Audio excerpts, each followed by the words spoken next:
Hi friends, ನೀವು ನಿಮ್ಮ ಮೊಬೈಲಲ್ಲಿ ಯೋನೋ ಎಸ್ ಬಿ ಐ ಆ್ಯಪನ್ನು ಓಪನ್ ಮಾಡಿಕೊಂಡಾಗ your device is not compatible with this variation ಅಂತ ತೋರಿಸ್ತಾ ಇದೆ. ನಿಮಗೆ ಅಪ್ಡೇಟ್ ಮಾಡಲಿಕ್ಕೂ ಆಗ್ತಾ ಇಲ್ಲ, ಆ್ಯಪನ್ನು ಇನ್ಸ್ಟಾಲ್ ಮಾಡಲಿಕ್ಕೂ ಆಗ್ತಾ ಇಲ್ಲ. ಪ್ಲೇಸ್ಟೋರಲ್ಲಿ ಓಪನ್ ಮಾಡಿಕೊಂಡಾಗ ಎಸ್ ಬಿ ಐ ಆ್ಯಪ್ ಈ ರೀತಿಯಾದಂತಹ ರಿಸಲ್ಟನ್ನು ಕೊಡ್ತಾ ಇದೆ. ಫ್ರೆಂಡ್ಸ್, ಇದು ಯಾಕೆ ಈ ರೀತಿ ಆಗಿದೆ ಅಂತ ನಿಮಗೆ ತಿಳಿಸ್ಕೊಡ್ತೀನಿ.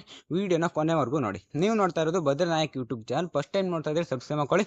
ನಿಮ್ಮ ಫ್ರೆಂಡ್ಸ್ ಆ್ಯಂಡ್ ಫ್ಯಾಮಿಲಿ ಮೆಂಬರ್ಸ್ ಎಲ್ಲರೂ ಕೂಡ ಈ ಒಂದು ವಿಡಿಯೋನ ಶೇರ್ ಮಾಡಿ. ಅವರಿಗೂ ಕೂಡ ಪ್ರಾಬ್ಲಮ್ಸ್ ಇದೇ ರೀತಿ ಇದ್ದರೆ ಅವರಿಗೂ ಕೂಡ ಗೊತ್ತಾಗಲಿ. ಫ್ರೆಂಡ್ಸ್, ಇದು ಯಾಕೆ ಬರ್ತಿದೆ ಅಂತಂದರೆ ಆಂಡ್ರಾಯ್ಡ್ ವೇರಿಯೇಷನ್ 11 ಯಾರ್ದೆಲ್ಲ ಇದೆ ಮೊಬೈಲು, ಓಲ್ಡ್ ಮೊಬೈಲ್ ಯಾರ್ದಿದೆ ಅವರ ಮೊಬೈಲಲ್ಲಿ ಈ ಒಂದು ಆ್ಯಪನ್ನು ಡೌನ್ಲೋಡ್ ಮಾಡಿ ಯೂಸ್ ಮಾಡೋಕೆ ಆಗೋದಿಲ್ಲ. ಫ್ರೆಂಡ್ಸ್, ನೀವು ಇದರಿಂದ ಬಚಾವಾಗಬೇಕು ಅಂತಂದರೆ ಯೋನೋ ಬಿಸ್ನೆಸ್ ಅಂತ ಇನ್ನೊಂದು ಆಲ್ಟರ್ನೇಟ್ ಆ್ಯಪ್ ಇದೆಯಲ್ವ, ಅದನ್ನು ಬಳಸ್ಕೊಳ್ಬೋದು. ಯೋನೋ ಬಿಸ್ನೆಸ್ ಆ್ಯಪ್ ಕೂಡ ಅದೇ ರೀತಿಯಾಗಿ ವರ್ಕ್ ಆಗುತ್ತೆ.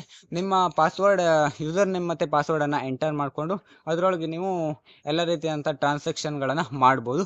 ನಾನು ಎಸ್ ಬಿ ಐ ಕಸ್ಟಮರ್ ಕೇರಿಗೂ ಕೂಡ ಕಾಲ್ ಮಾಡಿ ಕೇಳಿದ್ದೀನಿ. ಅವರು ಕೂಡ ಹೇಳಿದ್ದಾರೆ 11 ವೇರಿಯೇಷನ್ ಆಂಡ್ರಾಯ್ಡ್ 11 ವೇರಿಯೇಷನ್ ಯಾರೆಲ್ಲ ಇರುತ್ತೆ ಅವರು ಎಸ್ ಬಿ ಐ ಆ್ಯಪನ್ನು ಬಳಸೋಕ್ಕಾಗೋದಿಲ್ಲ ಅಂತ. ಫ್ರೆಂಡ್ಸ್, ಈಗ ನಿಮಗೆ ಗೊತ್ತಾಯ್ತಲ್ವ ಯಾಕೆ ಈ ರೀತಿಯಾದಂಥ ಪ್ರಾಬ್ಲಮ್ ಬರ್ತಾ ಇದೆ ಅಂತ.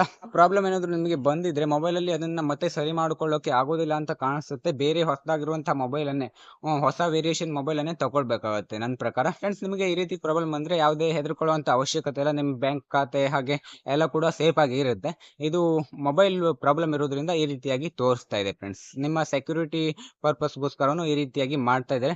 ವಾಟ್ಸಪ್ ಆಗಿರ್ಬೋದು, ಯೂಟ್ಯೂಬ್ ಆಗಿರ್ಬೋದು, ಎಲ್ಲ ಕೂಡ ಈಗ ಓಲ್ಡ್ ವೇರಿಯೇಷನ್ ಯಾವುದಿರುತ್ತೆ ಅಂತಹ ಮೊಬೈಲ್ಗಳಲ್ಲಿ ಆ್ಯಪ್ಸ್ಗಳನ್ನು ಬಳಸಲಿಕ್ಕೆ ಆಗ್ತಾ ಇಲ್ಲ. ಫ್ರೆಂಡ್ಸ್, ಈಗ ಹೊಸದಾಗಿ ಬರ್ತಾ ಇದೆ ಅಪ್ಡೇಟ್ಗಳು. ಈಗ ಎಲ್ಲ ಆ್ಯಪ್ಸ್ಗಳಿಗೂ ಬರ್ಬೋದು ಇದೇ ರೀತಿ. ಕಾಲು, ಮೆಸೇಜು ಇದಷ್ಟನ್ನು ಮಾಡಲಿಕ್ಕಾಗುತ್ತೆ. ವಾಟ್ಸಪ್ಪೇ ವರ್ಕ್ ಆಗೋದಿಲ್ಲ ಈಗ ಮುಂದೆ ಹೋದಂತೆ. ನಿಮ್ಮ ಓಲ್ಡ್ ಮೊಬೈಲ್ಗಳಲ್ಲಿ ವಾಟ್ಸಪ್ ವರ್ಕ್ ಆಗೋದಿಲ್ಲ, ಯೂಟ್ಯೂಬ್ ವರ್ಕ್ ಆಗೋದಿಲ್ಲ. ನಿಮಗೆ ಇಂಪಾರ್ಟೆಂಟ್ ಇರೋದೇ ವಾಟ್ಸಪ್ ಆ್ಯಂಡ್ ಯೂಟ್ಯೂಬ್ ಅಲ್ವಾ. ಆದ್ದರಿಂದ ನೀವು ಹೊಸ ಮೊಬೈಲನ್ನು ತೊಗೊಳ್ಬೇಕಾಗುತ್ತೆ. ನೀವು ಮೊಬೈಲ್ ಸೆಂಟ್ರಿಗೆ ಹೋದರೂ ಕೂಡ ಅವರು ಕೂಡ ಅದನ್ನು ಸಾಲ್ವ್ ಮಾಡಿ ಕೊಡ್ತಾ ಇಲ್ಲ. ಫ್ರೆಂಡ್ಸ್, ಇದು ಯೋನೋ ಎಸ್ ಬಿ ಐಗೆ ಬಂದಿರುವಂಥ ಪ್ರಾಬ್ಲಮ್ ಆಗಿದೆ. ನಿಮಗೆ ಈಗ ಗೊತ್ತಾಯ್ತಲ್ವಾ ಪ್ರಾಬ್ಲಮ್ ಏನು ಅಂತ. ನಿಮಗೆ ಯಾರು ಈ ವಿಡಿಯೋದ ಮೇಲೆ ಡೌಟ್ ಇದ್ದರೆ ಕಾಮೆಂಟ್ ಮಾಡಿ.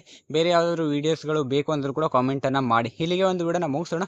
ಮುಂದಿನ ವಿಡಿಯೋಕ್ಕೆ ಮತ್ತೆ ಎಲ್ಲರೂ ಕೂಡ ಸಿಗೋಣ. ಯಾರೆಲ್ಲ ಕೊನೆವರೆಗೂ ವಿಡಿಯೋನ ನೋಡಿದ್ರೆ ಎಲ್ಲರೂ ಕೂಡ ಥ್ಯಾಂಕ್ ಫಾರ್ ವಾಚಿಂಗ್. ಬಾಯ್.